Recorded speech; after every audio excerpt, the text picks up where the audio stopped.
careful in your speech. You're still the same old boys on top. You're quite a little melting pot. Nobody's saying you can't be used. Hello there. Now, regular viewers to this channel know that every 6 to 8 weeks I make a slightly bigger project than normal, mainly for my Patreon and PayPal supporters, along with my subscribers, of course.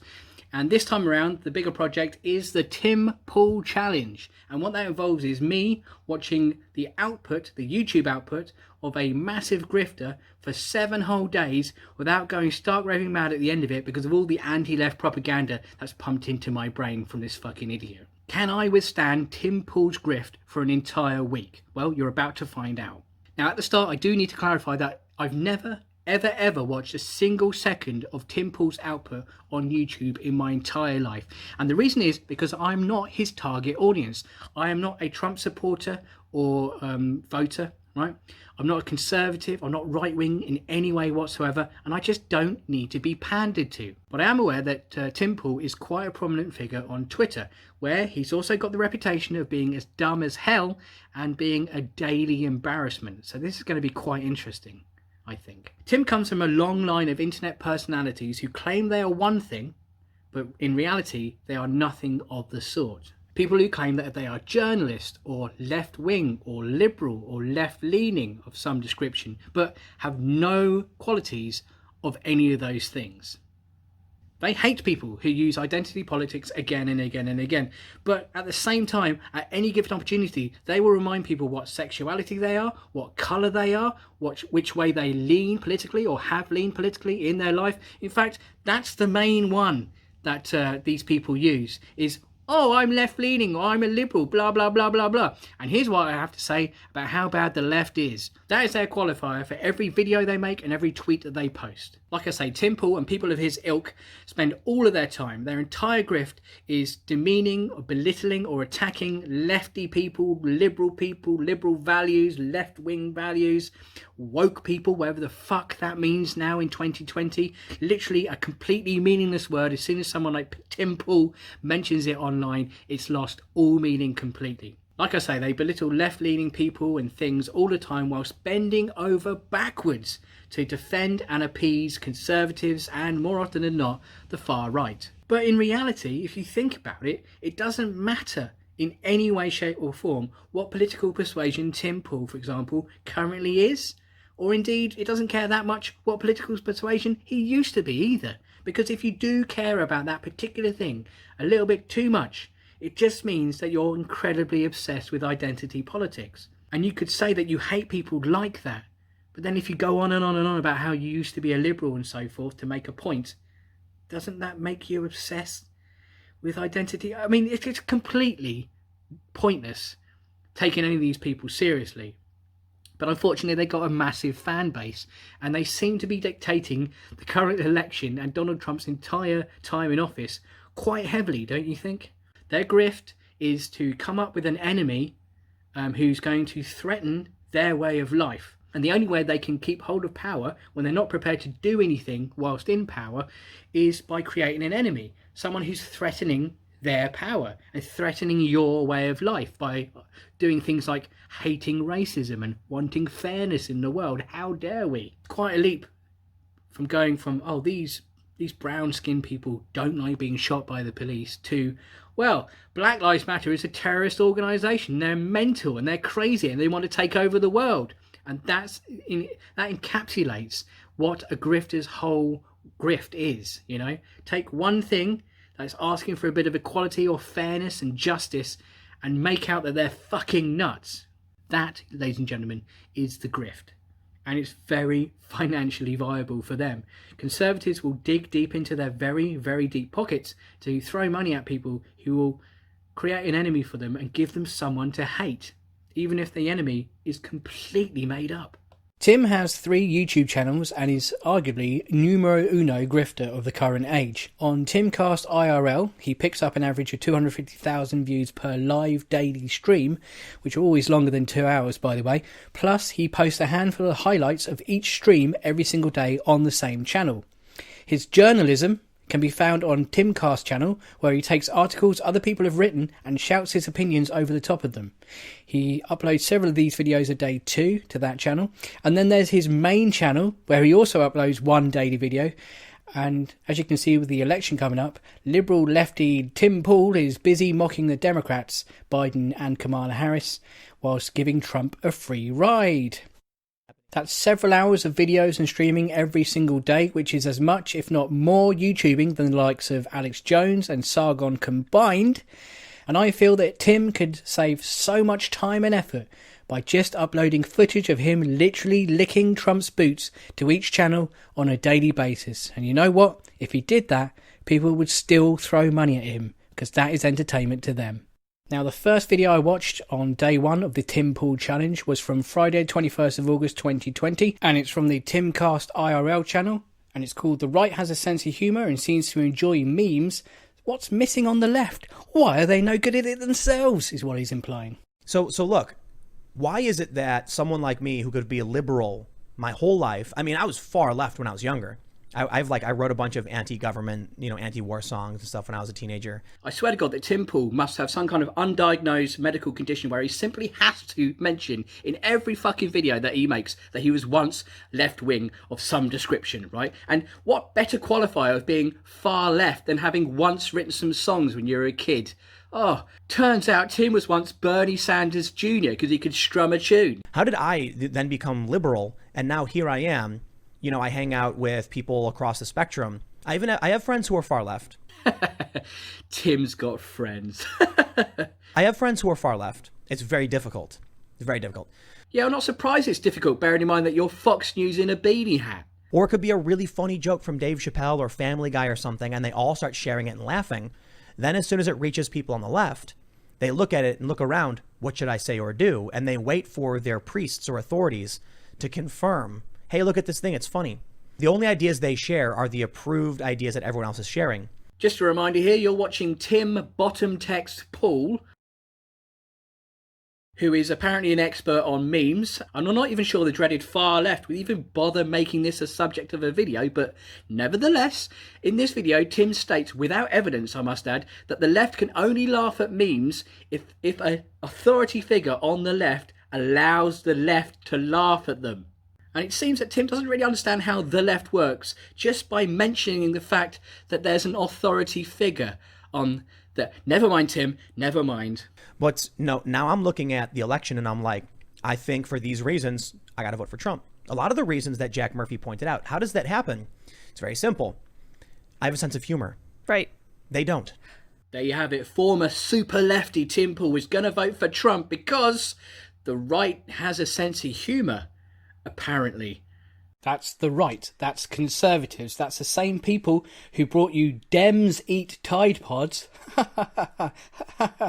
and millions of people who are devoid of irony saying at the same time, you guys are NPCs. You guys are NPCs. Over and over and over again. And the same people who have only about 3 conservative comedians across the entire planet able to fucking entertain them. It's those same people who have a sense of humour, according to Tim. And that's enough for a man who wears a beanie hat in the bath to vote for a fucking lunatic. Seems totally logical to me, Timothy. Another irony here is Tim is pretty much quoting a comedy viral tweet, word for word. A viral tweet by a leftist comedian, Cody Johnson, from Some More News, who in his best grifter voice said the following thing in July 2018. The left got a little too PC, so I changed all of my opinions about the economy, social issues, systematic racism, healthcare and history, with the implication being that the left were a little bit annoying sometimes, so therefore I became pretty much borderline fash. With that in mind, let's just update that tweet for Tim in particular. Okay, the next video is from the Timcast channel, and this is actually from a day earlier than the previous video, Thursday the 20th of August, as I wanted to show the other video first to really let you know what we're up against in this Tim Pool challenge. And this video is called Trump Has Closed the Gap with Biden, Now on Track for a Major Victory, and this is from CNN. So CNN are saying that Trump are going to win, and Biden's going to lose. Donald Trump has closed the gap, and it seems that he is now on a path towards victory this November. Right, the first thing you see here is a tweet in the background which contains a poll from Rasmussen Reports, which after a quick Google to find out if they're a credible source reveals, quote, after the 2010 midterm elections, it was concluded that Rasmussen's polls were the least accurate of all the major pollsters in 2010, having an average error of 5.8 points and a pro-Republican bias of 3.9 points. So, we're off to a good start, aren't we, Tim? Like all good grifters, Tim simply refuses to provide any links to his sources, right? So I went along to the Rasmussen Twitter account where I spotted this genuine post over there. Voters say Trump is a conservative, but not as right-wing as Mitt Romney. What? Rasmussen also tweets about the deep state and they retweet Mike Chernovich and so on, so I'm sure there's absolutely no bias at all in the poll that Tim is reporting on, where he shows Trump versus Obama at the same stages in the election for both of them, which has Trump on 51% approval rate and Obama on 49%, which seems strange, bearing in mind that we all know without any polls that is not accurate, that Obama is much more liked than Trump. But this is just a warm-up for Tim's main point, because he then quotes a CNN article. Now, you've guessed what's going to happen next, haven't you? Tim Pool is about to use the dreaded mainstream media to make himself some money and to praise Donald Trump at the same time. Jackpot, right? Which does beg the question, right? If journalist Tim Pool and all people of his ilk, if their dream comes true and the fake news providers like CNN go bust at some point, right? Would he have to do some research of his own for once? Yeah? Rather than using them as a source all the time. If you remove the mainstream media from Tim Pool's output, right, will he just not bother doing any work whatsoever and just go off and do something else with his time? Yes, we know California, New York, Washington, blah, blah, blah. We know they don't like Trump. What about the battleground states? They say, across 15 battleground states, the survey finds that Biden has the backing of 49% of registered voters, while Trump lands at 48%. Full stop. There it is. Trump secret voters pushes him above the finish line. That's it. 1%. And what's your margin of error? 4%. Plus you got Trump's secret voters. Trump landslide, man, huh? Okay, what is a secret voter? Well, using the Tim Pool method, I'm now going to quote another CNN article, which says, a new Monmouth poll shows presumptive Democratic nominee Joe Biden with a 13-point lead in Pennsylvania. 13 points, making it yet another swing state with good polling news for the former VP. But it also seems that most Pennsylvanians are sceptical. A majority, 57%, believes there's a constituency of, quote, secret Trump voters. These people believe there are a number of so-called secret voters in their communities who support Donald Trump but won't tell anybody about it.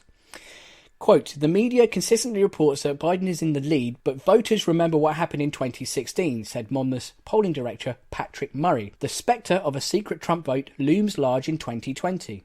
Listen, this trajectory shows Trump is on track for victory.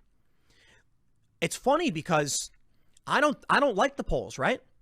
The polls were wrong in 2016. The Beltway bubble is worse today than it was. If Trump's doing this well, 49 state landslide. Okay, maybe not. Maybe that's a bit much, but I really don't see the Democrats winning this. Not now, especially not now. Because you got to consider, if Trump is on this track, then he's on an upward trajectory. Is this going to be a bull polling market for Donald Trump? I would say yes, because the riots have not stopped. The Democrats did the Pledge of Allegiance to the DNC. The DNC is a disaster and being made fun of. Everybody's mocking them. They rejected the progressive proposals, and the progressive wing of the party is bigger than the liberal or conservative wings of the party. Therefore, the Democrats have just spiraled out of control, and they're about to fizzle out.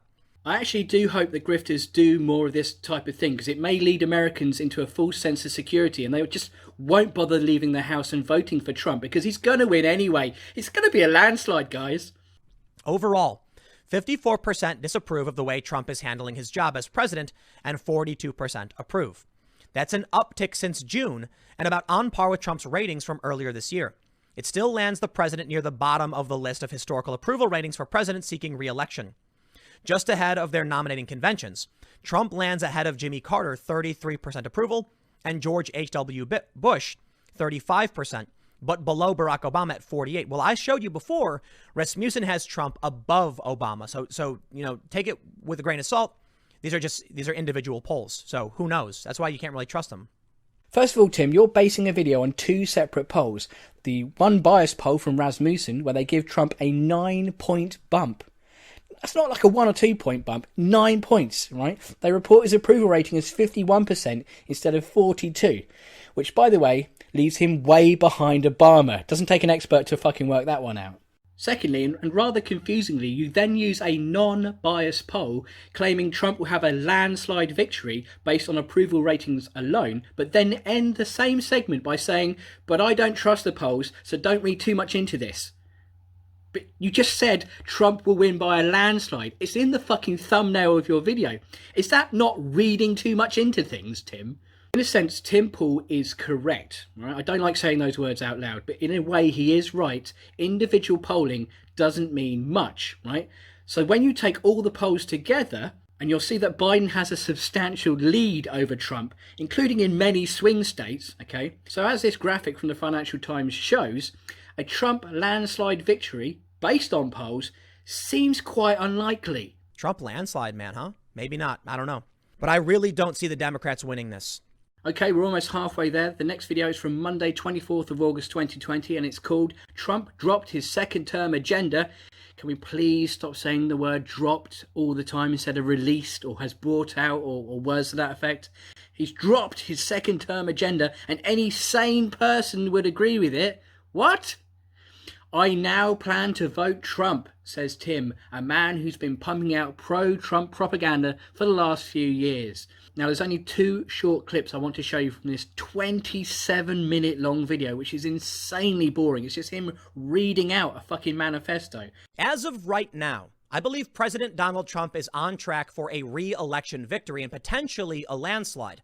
Partly due to the riots, but there are some reasons to believe he might not win. I mean, it's arguably quite skillful to contradict yourself in such a short sentence like Tim did just there by saying Donald Trump is on course for a landslide victory, but also he may not win. If only the mainstream media could take a leaf out of Tim Pool's book and flip-flop so quickly, then maybe we'd have some respect for them, wouldn't we? But that's not the last time that Tim Pool contradicts himself in the clip that you're about to see. And if you're a MAGA person and you'll hate watching this video, screaming and shouting at the screen as I take the piss out of one of your idols, you're probably not the best at spotting contradictions, which is why you're a Tim Pool fan. So what I'm going to do is not only play you a clip of Tim, but also this noise whenever Tim does contradict himself, so you can see just how good he is at the journalisms. Enjoy. Drain the globalist swamp by taking on international organizations that hurt American citizens. Now, look, many of these proposals are relatively vague. But let me tell you something. Twitter, right now, consider this. A foreign citizen, I noticed this on Reddit. It's not just Twitter, it's Reddit, it's Facebook. I went to r/politics, and there was a post and it said, Donald Trump is the worst. Donald Trump is awful. Orange man bad. And I went in and noticed a bunch of people who are European and Australian, and I got really, really angry. I am tired of being talked at by people who do not live in this country about what my opinions should be about who the president should be. And I am really angry that these big tech platforms will ban American citizens from speaking their mind about their own country. Now, I don't know if Trump can do anything about this. It's not necessarily in his agenda, but I want to see Section 230 reform. I want to see an end to the foreign influence in our elections. I do not care about the opinions of people in France, Canada, Britain, Australia, New Zealand, or anywhere else. I always thought it was particularly hilarious that we have so many Canadians interested in American politics. Now, that I get, okay? Canada, you're right next to America, so you guys get a free pass. People in the UK, I can say, okay, a little bit. But why do we have British people and Australians and New Zealanders and French people and Spanish and Italians going on social media and complaining about our president? Now, I get it. We're a very powerful country, but I'm sick of it.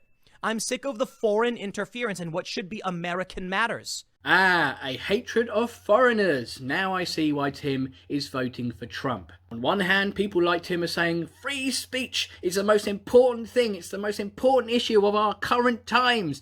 And on the other hand, he's saying, shut the fuck up if you're criticizing us. No, you're not allowed to have free speech. Not you, not you. If you're not American, you cannot criticize Donald Trump. What? What does that even mean? Drain the globalist swamp by taking on international organizations that hurt American citizens. What about Russia? And I went in and noticed a bunch of people who are European and Australian, and I got really, really angry. Yeah, but what about Russia, though? I am tired of being talked at by people who do not live in this country. Have you considered Russia? About what my opinions should be about who the president should be. Have you forgotten about Russia? I want to see an end to the foreign influence in our elections. Russia? But why do we have British people and Australians and New Zealanders and French people and Spanish and Italians? But what about Russia, Tim? I'm sick of the foreign interference in what should be American matters. Tim, Russia, Tim. What about Russia, Tim? Tim! Russia, Tim? Well, I feel pretty stupid now, don't I, being from Britain and saying bad things about Mr. Trump. Oh, God, well, that's put me in my place, hasn't it? You know, being not American and saying stuff. I'm sure that if I was American and criticising Trump, I'd still be a bad person in Tim's eyes because of the criticism bit, you know? This is just a wild guess, just a wild stab in the dark here. I imagine Tim's only got time for people who say nice things about one of the worst presidents that we've ever had in our lifetimes. Just a thought. It's just, I might be wrong. I might be wrong. Just as a quick aside, what kind of criticism or protest is acceptable to the MAGA crowd? Is freedom of expression in a silent manner where they don't say a fucking word acceptable to them? No. What about doing it loudly? No. What about if you gather together and wave around assault rifles and are also white?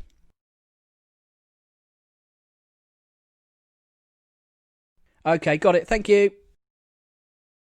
Richard Spencer, probably the most famous white nationalist in this country, maybe even the world, has officially endorsed Joe Biden, saying that the MAGA alt-right moment is over.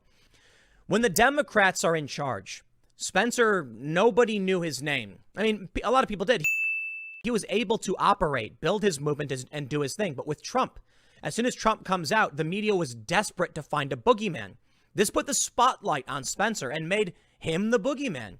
Yes, how dare the dreaded mainstream media make a Nazi a boogeyman? I mean, what have they ever done that's wrong, eh? I mean, next, it's going to be NBC saying Hitler was bad or something. The fucking cheek on the guys. Unbelievable. The fuck are you talking about, Tim? It's a Nazi. Of course it's a boogeyman. You remember that famous video where he got punched in the face? It's not good for someone who's trying to build a movement when the media is relentlessly attacking you because of Trump.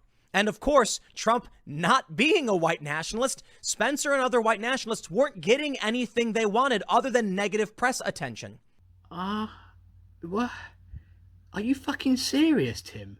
Did you actually... You said that, didn't you? You said it out loud. It wasn't imagining things. Let's play that back because I just want to make sure he did say that. And Trump not being a white nationalist. He did say that. Nobody, even slightly credible, has taken Richard Spencer seriously for over a year, maybe even 2 years. His moment in the spotlight was so brief and he plummeted from sight so quickly that to make a video about him is just strange, you know? It's anything, he'll just find anything to beat the Democrats and left-wing people with, won't he? Anything at all. Such a grifter. Remember that tweet I showed you from Cody Johnston, who summed up grifters in one post by saying that the left have slightly annoyed him, so that he's going to change his entire political standpoint and vote for Donald Trump. Then remember that Tim Pool said that Biden has the white nationalist vote, when really he means a white nationalist vote, Richard Spencer's. If Biden were to attract white nationalists en masse, then they would have to do the opposite of this tweet in order to defect to the other side, the Democrats.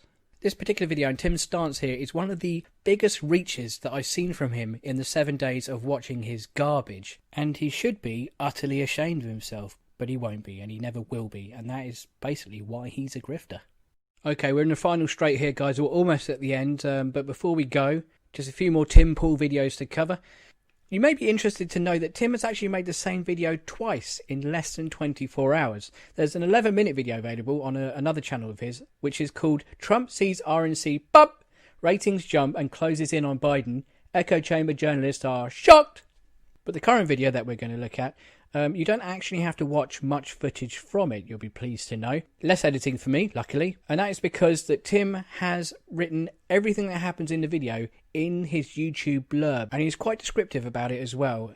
He says that the Republican convention got 6 times more live stream viewers than Democrats. Media narrative crumbles. In TV viewership, however, Democrats did better than Republicans. Oh, that's quite as good as you made out in your thumbnail, mate, is it now?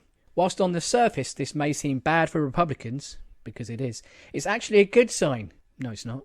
It shows that the media narrative is crumbling. Really? The fake news control of what people think is dying off. The Dems got more viewers. What are you on about? Hang on a second. The video you uploaded is actually about how the Republicans lost overall in terms of TV ratings, but it doesn't matter because of reasons. Is that what you're saying? Then again, you might argue they are very important indeed, and the fact that the majority of people who do vote in most Western countries are older than myself and Tim, sometimes older than both of us combined. And you could argue that they might not be up to date with all of the newfangled technology, such as the interweb, and they might just sit in their living rooms watching TV all day and night, like my parents do.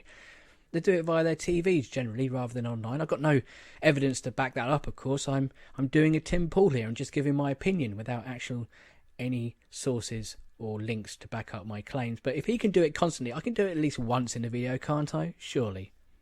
Tim goes on by saying, Trump is the internet's president, Biden's is the establishment. Now, he does mention this a few times in this video, which I have sadly watched so you don't have to. And what he doesn't seem to understand is the establishment are the people who are in charge, aren't they? And last time I looked, it wasn't the Democrats who were voted into government in 2016. As we move towards a digital future, Democrats fare substantially worse. Leftists fail to meme as if that has any importance on anything ever. And why even include that? That's such a lame thing to say. And he does in this video, again, use that as a narrative to vote for Trump because the left can't... It's so fucking embarrassing. Anyway, his conclusion is viewerships on the Dem side will start to fall because of memes or something.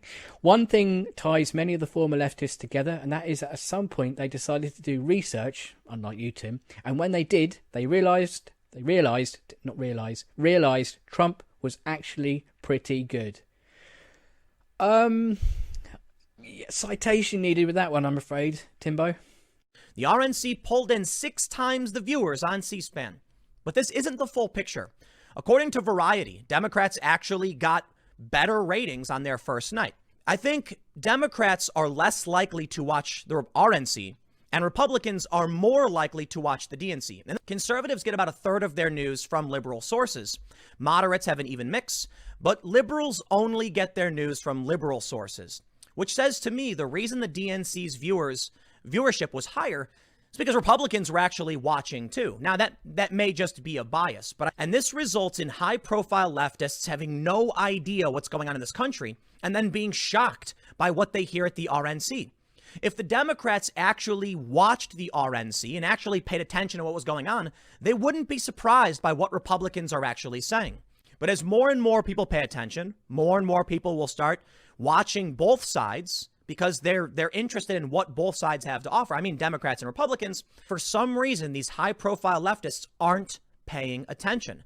I mean, Bill Maher is an excellent example. He understands the threat to free speech, yet still has no idea what's going on. He's always about a month behind the curve from everybody else.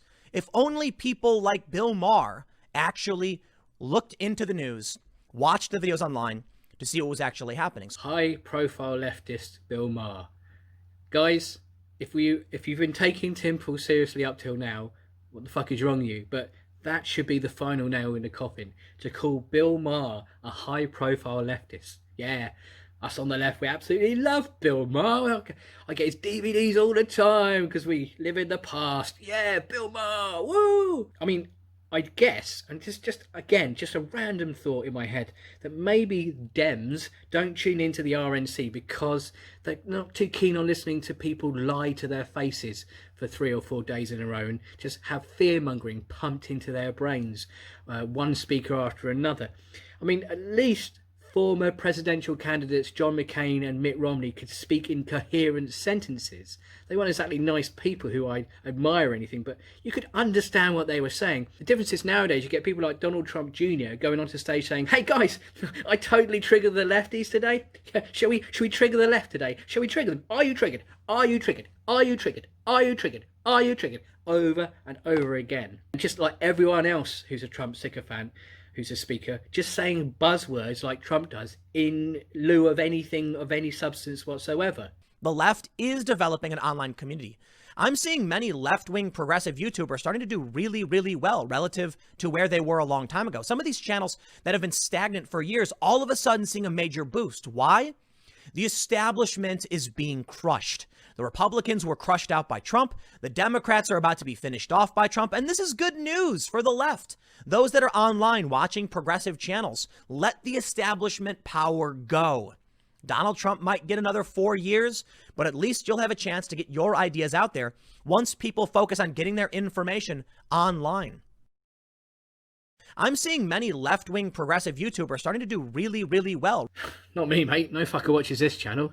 I mean, I've been going almost 5 years. Have you seen the sub count? It's abysmal. You know, I spent the best part of a week on this fucking video. It's going to get at most 2,000 or 3,000 views, and that's if I'm really, really lucky. It's going to involve quite a lot of promotion from people to even get to those numbers. If people just copied the URL of this and posted it onto their social media and said nice things about it, it would pick up a little bit of steam. But yeah, it's limited at most. You know, I mean, if people wanted to encourage me to make more videos like this, which are only out once every 2 months on average, then they could, you know, pop a few pence, a few pounds, a few dollars into my PayPal account. Links are below.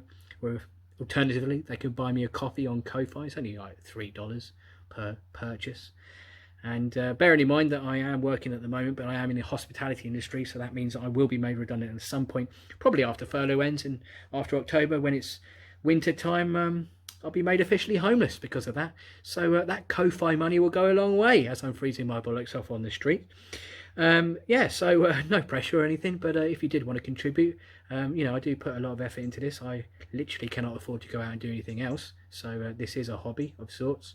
So yeah, if you want to donate a bit of money or share this and promote it some way, then maybe I will get that progressive bump that you're on about, Tim, which I have never had in 5 years, you fucking cunt. Anyway, back to the video. I have a confession to make at this point. It's been 2 days since recording the last segment of this video you just watched, and this segment right now, and in that time I have not watched any Tim Pool videos. The reasons are twofold. Number one, he's uploaded fewer videos over the last 2 days. And number two, he's taking a slightly darker direction with his uploads, meaning it's pretty much impossible to find any comedy value out of what he's been uploading. Now, the Tim Pool challenge is largely me taking a piss out of Tim being sycophantic towards Donald Trump and the Republicans, and laughing at his various uninventive ways to attack the quote-unquote left, or people who he perceives to be left anyway. It's cathartic to do such a thing, but now instead of the occasional video of him attacking Black Lives Matters and referring to every protest as a riot, and quite frankly quite a lot of race baiting by the looks of it, he's now gone to doing what all grifters do when there's ever an opportunity to defend a Donald Trump supporter who's done something horrific, and that is to defend them. In this case, the 17-year-old boy who crossed state lines with a gun it wasn't legal for him to own, who attended a protest after Jacob Blake was shot 7 times in the back by police and paralysed. This boy attended a protest and ended up murdering 2 people. So at this stage, grifters spend their entire time trying their damn hardest to paint the people that the Trump supporter attacked as being the agitators in the scenario, or often as being the real criminals in the scenario. Now, it's quite interesting that the riots have taken top billing in Tim Pool's output of the last 2 days, because it shows that he really does know his audience. Now, his audience do love him bum-licking Trump, quite clearly. To take a quote from The Sopranos and use it for my own video, Tim Pool's tongue is so far up Donald Trump's arse he can taste hairspray. But Tim's output over the last 2 days shows you where the money is, where the attention is, and what his viewers really want to see. Because Tim has had ample opportunity to praise Donald Trump for his keynote speech at the Republican National Conference, the biggest Republican event of the year, and instead he's focused almost entirely all of his time on demeaning the Black Lives Matter movement and the protesters, and defending the actions of this kid who's a murderer, trying to justify why this kid would do such a thing. What that tells you is that pandering to racists and attacking non-whites is more profitable and draws more views and more attention to Tim than his daily love letters to Donald Trump. And therefore, I refuse to show any footage of his uploads over the last 2 days. I don't want to draw any attention towards it other than showing you the thumbnails in the background. And it does mean that the Tim Pool challenge ultimately does fizzle out. And do you know what? I don't give a fuck. I don't give a shit if the ending of this isn't funny and it generally just peters out. So be it. Because I'm not showing any footage of him trying to defend the actions of this kid. Fuck Tim Pool. Fuck him.